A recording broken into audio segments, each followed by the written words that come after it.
त्यो समाजमा छौँ हामी बात। तर मलाई त्यसबाट फरक पर्दैन, किन मैले निर्णय गरिसकेको छु। कोही रिसाए कोही खुसाए के हुन्छ भन्ने कुरालाई मैले कानै राखेको छैन। अच्छा, यो पनि छ नेपाली कम्युनिस्टहरूको बानी के भने भन्दा एउटा भन्ने लेख्दा अर्कै लेख्ने। तर हामीले भोलि पिँढीको लागि कलह झगडा विवाद द्वन्द्व मात्रै हस्तान्तरण गऱ्यौँ भने हामीले के हस्तान्तरण गऱ्यौँ त? अब यो कान भन्ने चाहिँ यस्तो विषय रहेछ कि साह्रो जोडले कराउनु पर्ने, साह्रो जोडले कराउँदाखेरि असहज जस्तो पनि हुने, वरिपरि के होला कसो होला भन्ने पनि लाग्ने। यता रुसी भनेको छ, उता फलानु भनेको छ, यता यस्तो भनेको छ। अब यो आफै फेरि दरबारिया कुरा भयो। यस्तो छ नि त यहाँ त। ओहो, केशरजनको पनि गुणगान गाउने भन्ने हुन्छ फेरि यहाँ। त्यो कोड कसरी पैदा गराउने त्यो दृष्टिकोण नै छैन हामीसँग। कम्युनिस्ट पार्टी कहिले जन्मियो, कम्युनिस्ट पार्टी कतिजनाले स्थापना गरेको, त्यसमा नै हाम्रो विवाद छ। कति लज्जास्पद कुरा हो। जुन आमाले हामीले जन्माइन्, जुन गते बारको दिन आमाले जन्माइन् र कति भाइ छोरा जन्माइन्, त्यो विषय नै अनन्त समयको लागि विवादको विषय हुने हो भने त त्यो त असहज कुरा हो नि। त्यो काम हामीले गर्नु हुँदैन। यस्तो काम हामीले पटक्कै गर्नुहुन्न। अब अहिलेका सर्वहारा नेताहरूसँग ल्याएर मैले यो जोडेँ भने फेरि रिसाउला नि नेताहरू।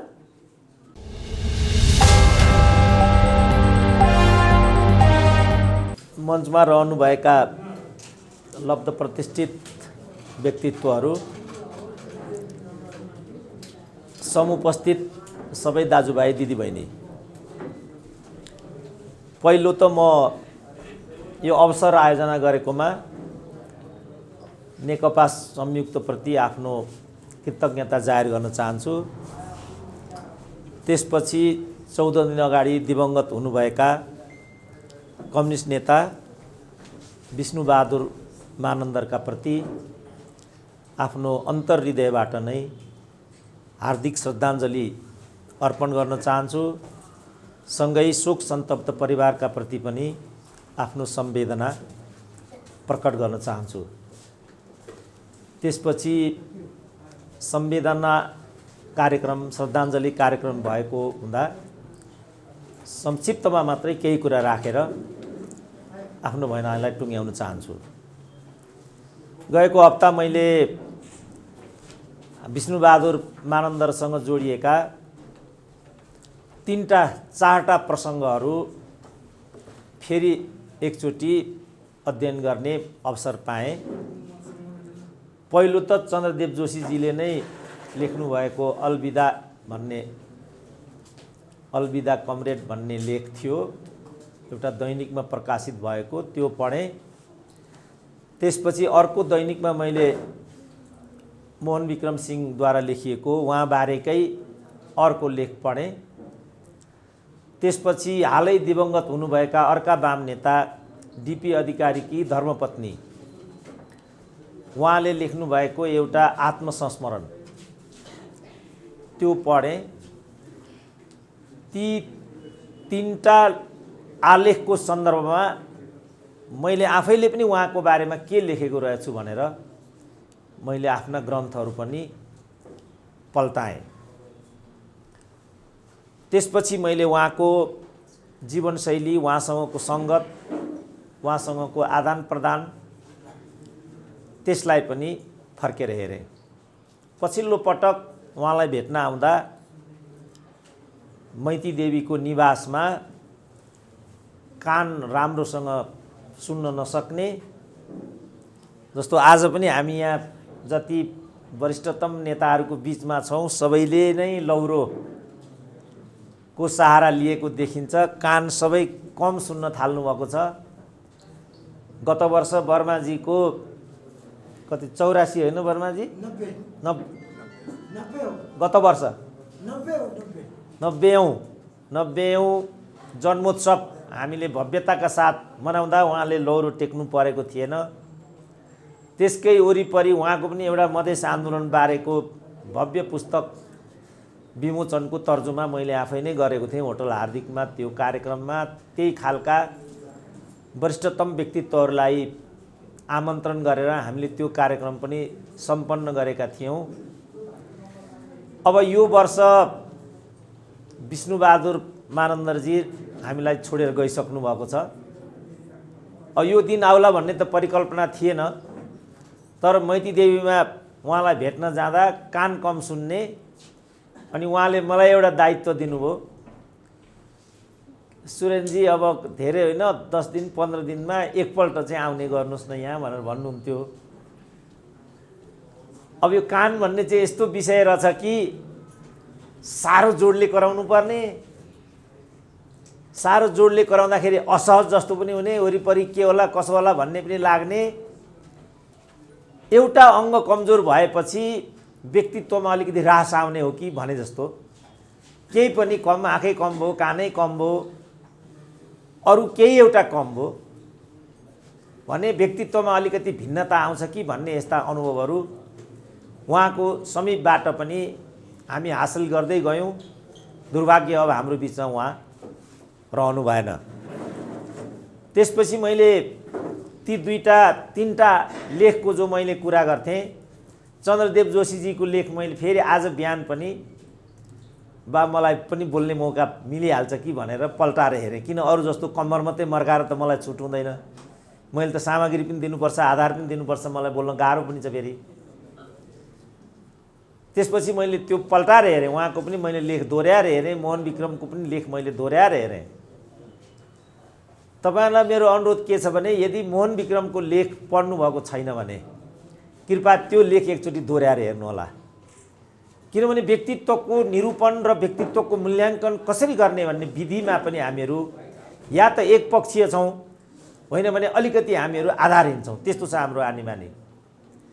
अब लामो समयसम्म हामीलाई नै कैयौँ नेताहरूको बारेमा अनेक भन्न सिकाइयो, गद्दार भन्न सिकाइयो, संशोधनवादी भन्न सिकाइयो, काङ्ग्रेसको पुच्छर भन्न सिकाइयो, यावत कुराहरू भन्न सिकाइयो। हामी सिक्दै पनि गयौँ, त्यो अनुसारको दृष्टिकोण पनि हाम्रो बन्दै नै गयो।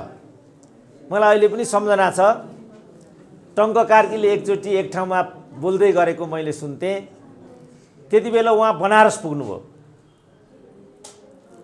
पुष्पलालजीहरू बनारसमै हुनुहुन्थ्यो, धेरैसो ठुल्ठुला नेताहरू त्यतै हुन्थे त्यो बेला, सबैलाई थाहा छ।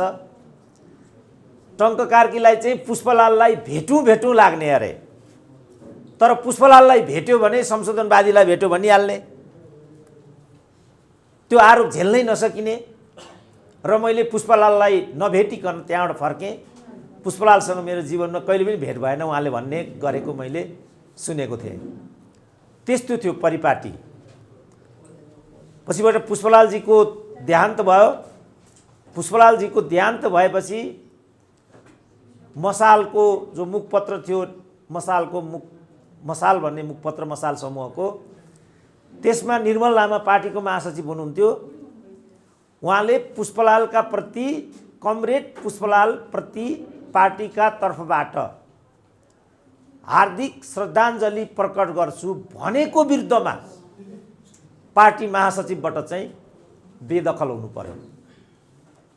किनभने पुष्पलाललाई त गद्दार भनिएको, किताबै लेखेको थियो मोहन विक्रमले गद्दार पुष्पलाल भन्ने। आम वामपन्थीहरूले काङ्ग्रेसको पुच्छार भन्थे पुष्पलाललाई। त्यस्तो गद्दार र पुच्छारलाई किन भेटेको भन्ने आरोपमा निर्मल लामालाई पनि पार्टी महासचिवबाट हटाइयो। यो प्रणाली चल्छ कम्युनिस्ट आन्दोलनभित्र। यस्ता कुराहरू हुँदै आए र विष्णुबहादुर मानन्दरजीको सन्दर्भमा मोहन विक्रम सिंहको त्यो लेख पढ्दाखेरि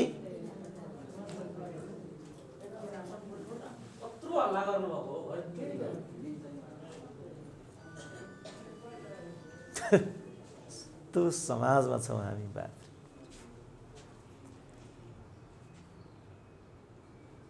विष्णुबहादुर मानन्दरजीको बारेमा मोहन विक्रमजीको त्यो लेख पढ्दा मलाई एकदम गहिरो गरी एउटा भावनात्मक अनुभूति भयो। वास्तवमा त्यो निकै उत्कृष्ट तरिकाले लेखिएको छ। चन्द्रदेव जोशीजीको सार पनि त्यही हो। जस्तो विष्णुबहादुर मानन्दरलाई पनि केशरजंग रायमाझीसँग सहकार्य गरेको भन्ने ठुलो आरोप हो। हामीलाई पनि सिकाइएको त्यही हो। जितेन्द्र देव जोशी हाम्रो देवजी पनि यहाँ हुनुहुन्छ। विद्यार्थी कालमा उहाँहरू एउटा फाँटमा काम गर्नुहुन्थ्यो, हामीहरू अर्को फाँटमा काम गर्थ्यौँ। हाम्रै बिचमा एक खालको नकारात्मकताका त्यस्तो हुन्थ्यो। उहाँहरू रुसी लाइनबाट काम गर्ने, हामीहरू अर्को लाइनबाट काम गर्ने भन्ने खालको त्यस्तो स्कुलिङ थियो हाम्रो। त त्यो चिजलाई मोहन विक्रमजीले त्यहाँ यस्तो तरिकाले प्रस्तुत गर्नुभएको छ, त्यो वास्तवमा अद्भुत छ। जस्तो चन्द्रदेव जोशीजीको लेखाइमा पनि त्यही कुरा हो। बारम्बार केशरजंग रायमाझीसँग काम गरेको भन्ने आरोप उहाँहरूले खेप्नु पर्यो। वर्माजी पनि यहाँ हुनुहुन्छ। वर्माजीलाई पनि एउटा विलक्षण नेताको रूपमा मलाई मदनमणि दीक्षितजीले भन्नुभएको। मदनमणि दीक्षितजी पनि अहिले हामीसँग हुनुहुन्न। यस्ता यस्ता विराट व्यक्तित्वहरूले काम गरेको आन्दोलन हो यो। तर एक अर्कामा जुन खालको आरोप प्रत्यारोपको ढर्रा हामीलाई सिकाइयो त्यो खेदजनक थियो। यता रुसी भनेको छ, उता फलानु भनेको छ, यता यस्तो भनेको छ, यो खालको गलत प्रवृत्तिले पनि कहीँ हामीलाई शक्ति निर्माणमा चुनौती भएको हो कि, जसले गर्दा आज पनि हामी एक ठाउँमा उभिन सकेका छैनौँ। सांस्कृतिक दृष्टिकोणले, राजनीतिक दृष्टिकोणले, राष्ट्रियताका दृष्टिकोणले, आन्दोलनका दृष्टिकोणले पनि कम्युनिस्ट आन्दोलन त कहाँ हो त्यो कल्पनै नगरौँ। अहिले फेरि कहिले गफ गरौँला त्यो बारेमा। यी मैले भनेका न्यूनतम कुरामा पनि हामीले एउटा अस्तित्व झगडा गर्न सकेका छैनौँ, उभ्याउन सकेका छैनौँ। अहिले पनि आरोप प्रत्यारोपमै हामी सकिएका छौँ। अहिले 2 तिहाई भनेको छ, के मात्रै भनिएन, तपाईँलाई थाहा छ। त्यसपछि त्यो 2 तिहाई केमा खर्च भयो त्यो पनि थाहा छ तपाईँहरूलाई। तर विगतमा हामीले केमा समय खर्च गऱ्यौँ, त्यसलाई आज विष्णुबहादुरजीलाई अगाडि राखेर सङ्कल्प गर्ने, शिक्षा लिने त्यो दिन पनि आज हो भन्ने र त्यस मार्फत नै सही अर्थमा उहाँका प्रति श्रद्धाञ्जली हुन्छ भन्ने मेरो बुझाइ। मोहन विक्रमजीले त्यहाँ चाहिँ रायमाझीसँग जोड्दै पनि वस्तुतः विष्णुबहादुर मानन्दर रायमाझी प्रवृत्तिको विरुद्ध जुझेर नै त्यहाँ आफ्नो अस्तित्वमा हुनुहुन्थ्यो भन्ने त्यो लेखको सार छ। अब यो आफैमा अचम्म छ। केशरजंग रायमाझीलाई पनि मैले अनेकचोटि भेटेको थिएँ, अन्तर्वार्ता गरेको थिएँ। तपाईँहरूले त कामै गर्नुभएको छ, तपाईँलाई थाहा पनि छ। कति मान्छे के भन्छन् भने वास्तवमा नेता कस्तो हुनु पर्दछ भन्ने दृष्टान्त केशरजंग आफै हुनुहुन्थ्यो। अब यो आफै फेरि दरबारिया कुरा भयो। यस्तो छ नि त यहाँ त, ओहो केशरजंगको पनि गुणगान गाउने भन्ने हुन्छ फेरि यहाँ। तर अन्तर्राष्ट्रिय रूपमा नेपाललाई उभ्याउने, अन्तर्राष्ट्रिय रूपमा नेपालको व्यक्तित्वलाई अन्तर्राष्ट्रिय व्यक्तित्वहरूसँग समीप गराउने योमा केशरजंग रायमाझीको अद्भुत योगदान रहेको भन्ने छ। तर हामीले दरबारिया भनेर सिद्ध्याइदियौँ। हामीसँग अरू केही दृष्टिकोण नै छैन। त्यसपछि मानिसभित्र के राम्रा तत्त्वहरू छन् भन्ने त्यो कोणै छैन हामीसँग। त्यो कोण कसरी पैदा गराउने त्यो दृष्टिकोण नै छैन हामीसँग। त्यसपछि हामीहरू यो ठाउँमा छौँ भन्ने म आफू बुझ्छु। चन्द्रदेव जोशीले पनि त्यो कुरालाई त्यहाँ उल्लेखनीय रूपमा ल्याउनु भएको छ। उहाँले भन्नुभएको छ 16 सालमा विष्णुबहादुरजी केन्द्रीय कमिटीमा पुग्नुभएको। अहिले हाम्रो उपाध्यायजीले भन्नुभयो जलेश्वरको केन्द्रीय कमिटीको बैठकले त्यो गरेको भनेर। अघि पनि जनकपुर भन्नुभयो कि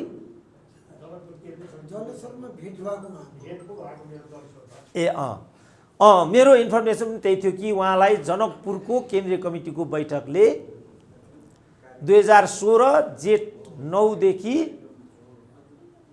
13 सम्म 15 सालको आम निर्वाचन समीक्षा गर्ने सन्दर्भमा बैठक बसेको थियो। त्यसले नै उहाँलाई केन्द्रीय कमिटीको सदस्यमा उठायो। मोहन विक्रमजीले चाहिँ केन्द्रीय कमिटीको चौथो केन्द्रीय कमिटीको बैठक भन्नुभएको छ। चौथो केन्द्रीय कमिटीको बैठकले उहाँलाई केन्द्रीय समितिमा ल्याएको भन्ने छ।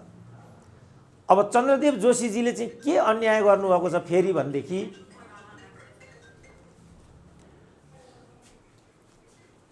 जसले गर्दाखेरि अन्यल बनिरहन्छ। अहिले पनि विष्णुबहादुर मानन्दरजीलाई नेकपा संयुक्तको नेता भन्नुभएको छ उहाँले। मोहन विक्रमजीले चाहिँ त्यसपछि उहाँ नेकपामा प्रवेश गर्नुभयो भन्नुभएको छ।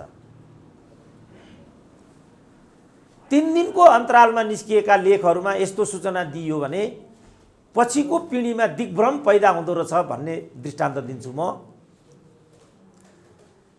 चन्द्रा अधिकारी डीपी अधिकारीकी धर्मपत्नी हो, एकजना गृहिणी।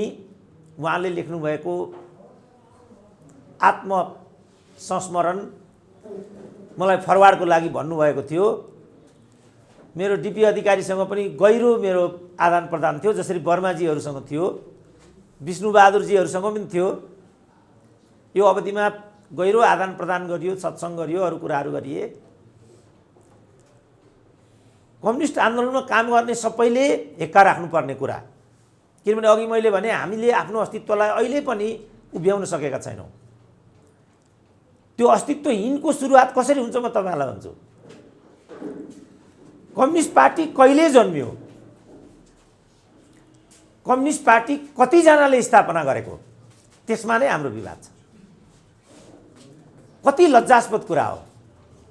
जुन आमाले हामीले जन्माइन्, जुन गते बारको दिन आमाले जन्माइन् र कति भाइ छोरा जन्माइन्, त्यो विषय नै अनन्त समयको लागि विवादको विषय हुने हो भने त त्यो त असहज कुरा हो नि।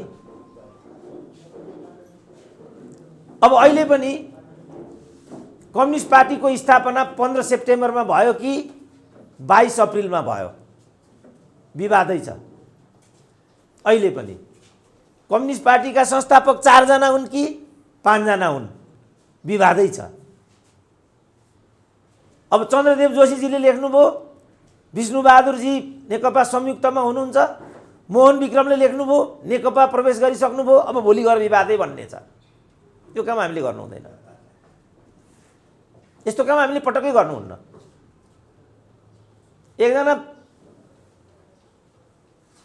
गोविन्द, मलाई थाहा होला, गोविन्द गेवाली, गोविन्द गेवालीले यस्तै केही कुरा गर्नुभएको सन्दर्भमा एउटा प्रशिक्षण कार्यक्रममा म पनि थिएँ। मैले अलिकति खण्डन गरेँ, त्यहाँ एकदमै रिसाउनु भयो उहाँ,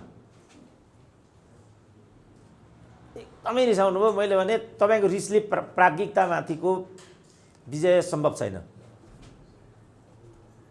नत्र भने त मान्छेले यत्रो अनुसन्धान गरेका छन्, जीवन अर्पण गरेका छन्, त्यसकै केही अर्थ हुँदैन नि। तपाईँ रिसाउनुहुन्छ सिम्पली, अनि मान्छेले आफ्नो अनुसन्धान छोड्ने, त्यस्तो हुन सक्दैन। र तपाईँले गलत गर्नुभएको छ, मैले यही भने। एकदम रिसाउनु भयो उहाँ।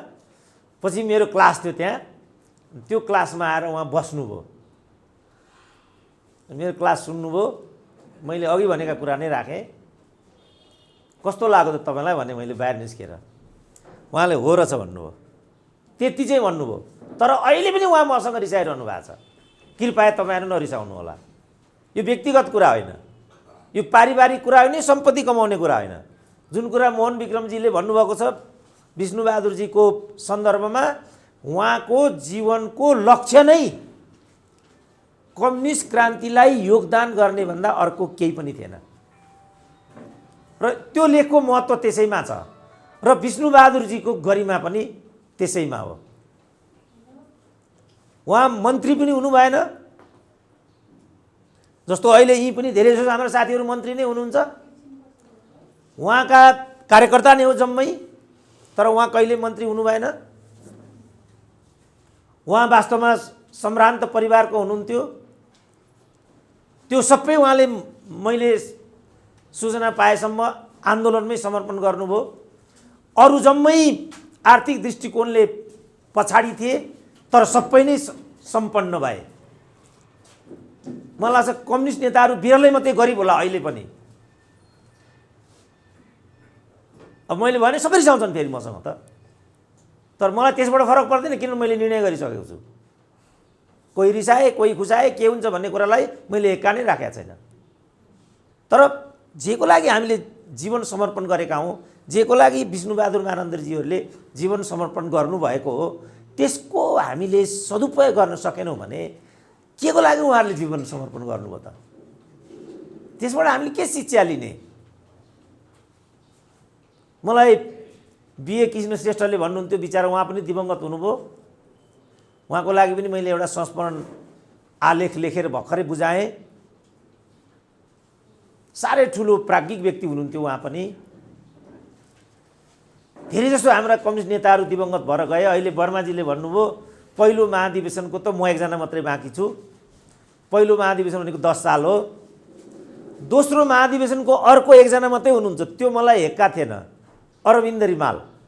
यसरी हाम्रो पिँढी दर पिँढी हामीबाट छुट्टिएर जाँदैछ। यो पिँढीले हाम्रो लागि छोडेर गएको जे गिफ्ट हो, जे उपहार हो, त्यो हामीले जनतामा हस्तान्तरण गर्न सकेका छौँ कि छैनौँ? यो हो नि प्रश्न। यसको लागि पिँढी दर पिँढी केशरजंग रायमाझीलाई जति नै हामीले खण्डन गरे पनि उहाँको केही न 150 बिघा जग्गा थियो नवलपरासीमा। लास्टमा उहाँ पनि हेन्ड टु माउथमा हुनुहुन्थ्यो, विष्णुबहादुर मानन्दर पनि हेन्ड टु माउथमा हुनुहुन्थ्यो।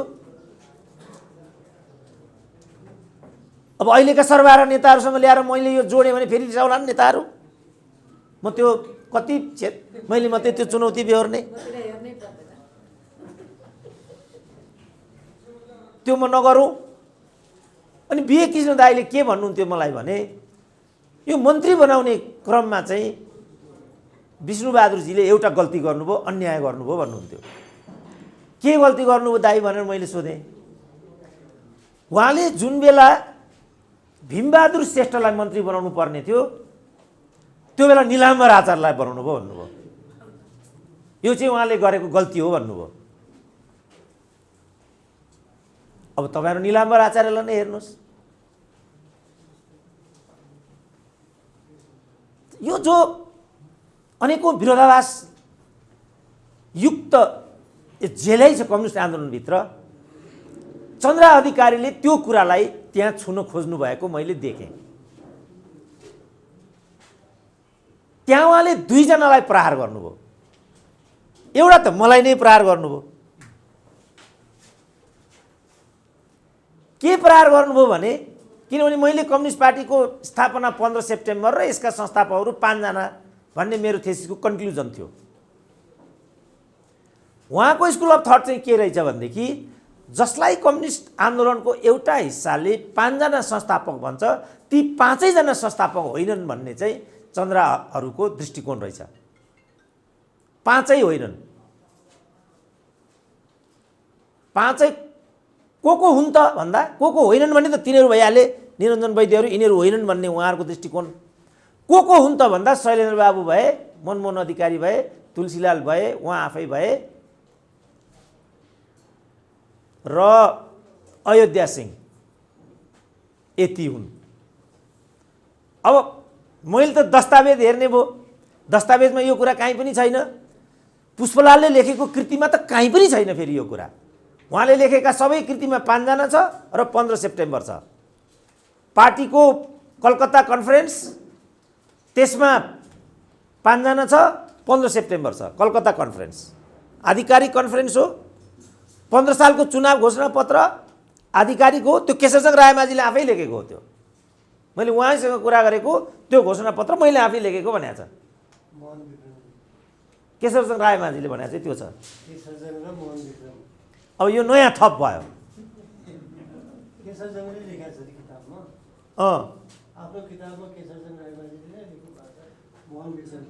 अच्छा, यो पनि छ नेपाली कम्युनिस्टहरूको बानी के भने भन्दा एउटा भन्ने लेख्दा अर्कै लेख्ने। माणिकलाल श्रेष्ठ जो उहाँ पनि भर्खरै दिवंगत हुनुभएको छ, ठुलो मार्क्सवादी हो नेपालको, उहाँलाई मैले अन्तर्वार्ता लिएँ। पहिला के भन्नुभयो भने सुरुमा चोभारमा कम्युनिस्ट आन्दोलन गठन गर्ने सम्बन्धमा एउटा अभ्यास भयो चोभारमा भन्नुभयो। पछिबाट उहाँले लेख लेख्नुभयो त चोभारको त कुरै ल्याउनु भएन। यस्तो खालको छ। त्यसकारण भनाइमा पनि गराइमा पनि र लेखाइमा पनि तादात्म्यता चाहिन्छ। होइन भने भोलिको पिँढीमा त कन्फ्युज हुन्छ नि त। त्यो काम हामीले गर्नुहुन्न भन्ने यसको सार हो। र चन्द्राले मेरो बारेमा चाहिँ त्यस्तो लेख्नुभएको छ। सुरेन्द्र केसी जस्तो मुखर बोल्ने, निडर झक्की हक्कीले पार्टीका संस्थापक नै किन कपोल कल्पित भनिदिएको होला भनेर लेखेको छ। त्यसमा अब मैले नै फरवार्ड लेख्नुपर्ने छ। अब म त्यो फरवार्ड कस्तो लेख्छु होला त्यो मलाई थाहा छैन। अर्को उहाँले के भन्नुभएको छ, पार्टीमा विभाजन किन आए त भन्ने बारेमा उहाँले त्यसमा के लेख्नु भएको छ भने, धेरैजसो नेताहरूले आफ्नो छोराछोरीलाई रुसमा उच्च शिक्षा पढाउनु पर्ने भएको हुनाले रुसतिर ढल्के, केही चाहिँ चीनतिर ढल्केको हुनाले नेपालको कम्युनिस्ट आन्दोलनमा विभाजन आयो भनेर लेखिदिनु भएको छ। अब त्यो किताब पछि प्रकाशनमा आउनेवाला छ। अब म निष्कर्षतिर आउँछु धेरै नबोलिकन। त्यसकारणले हामीले विष्णुबहादुर मानन्दरहरू ज्यूहरूबाट सिक्ने के, ग्रहण गर्ने के, ताकि उहाँहरूले गरेको योगदान र लगानी सार्थक रहोस्, अझ अमर बनोस्, ताकि भोलिको पिँढीले पनि यसबाट प्रेरणा लिन सकुन्। मैले देख्दाखेरि यो नै उहाँहरूका प्रति वास्तविक श्रद्धाञ्जली हुन्छ। अब यतातिर हामीहरू लाग्न सकौँ, उहाँले गरेका योगदानहरू, उहाँले छोडेका कृतिहरू, उहाँले दिएका विचारहरू, त्यो सबलाई एक ठाउँमा ल्याउने प्रयास गरौँ। अब यीभित्र पनि एउटा कुरा होला, अब एक थरी नेकपातिर होला, एक थरी संयुक्ततिर होला, तानातानमा धन्न श्रद्धाञ्जलीसम्म त भयो, योभन्दा अगाडि केही नहोला। त्यो भयो भने त नेताहरूको जे मर्म हो, जे धर्म हो, जे योगदान हो, त्यो भोलिको पिँढीमा हस्तान्तरण भएर जाँदैन। मान्छेको जीवनको सबभन्दा ठुलो महत्त्व उसले आफूसँग भएको ज्ञान र सिप भोलिको पिँढीको अभिवृद्धिको लागि हस्तान्तरण गरेको प्रक्रियालाई चाहिँ भन्ने छ। मसँग जे छ मैले चाहिँ आजको पिँढीले निर्माण गरेको वस्तु भोलिको पिँढीको लागि हस्तान्तरण गरेँ भने मात्रै मेरो जीवनको अर्थ हुन्छ। पुष्पलालहरूले जे गरेको हो, विष्णुबहादुरहरूले जे गरेको हो, त्यो सम्पत्ति हामीमा लिनु पर्यो र यो सम्पत्ति भोलिको पिँढीलाई हस्तान्तरण गर्नु पर्यो। तर हामीले भोलि पिँढीको लागि कलह, झगडा, विवाद, द्वन्द्व मात्रै हस्तान्तरण गऱ्यौँ भने हामीले के हस्तान्तरण गऱ्यौँ त? के काम भयो हामीबाट? हामी जन्मेको सार्थकता के भयो? हामीले गरेको क्रान्ति, हामीले ल्याएको परिवर्तन, त्यसको के अर्थ भयो? केका लागि हामीले त्यो सबै गरेको? हाम्रो पिँढी, हाम्रो समाज हिजोको भन्दा भोलिको भन्दा पर्सि एउटा उन्नतिको बाटोमा छ कि छैन? त्यो महत्त्वपूर्ण कुरा हो। त्यसपछि मात्रै पूर्वजहरूले जे योगदान गरेका हुन्, जे त्याग गरेका हुन्, त्यसको एउटा मर्म जीवन्त भएर रहन्छ र त्यो भोलिसम्म हस्तान्तरित हुँदै हुँदै हुँदै हुँदै धेरै परसम्म पुग्छ र सभ्यताको शिखर, राष्ट्रको इतिहास, आन्दोलनको इतिहास, पार्टीको इतिहास आफसे आप मूर्तिकृत भएर अगाडि बढ्छ। त्यो बाटोमा हामी लाग्न सकौँ। आजको अवसरको लागि सबै आयोजक मित्रहरूमा फेरि एकपल्ट धन्यवाद छ। विष्णुबहादुरजीका प्रति फेरि एकपल्ट म आफ्नो श्रद्धाञ्जली व्यक्त गर्न चाहन्छु र समष्टि जो परिवार छ, यो विष्णुबहादुर परिवार, आन्दोलनको परिवार, पार्टीको परिवार, उहाँहरू सबैप्रति आफ्नो संवेदना व्यक्त गरेर म आफ्नो भनाइलाई अन्त गर्न चाहन्छु। धन्यवाद।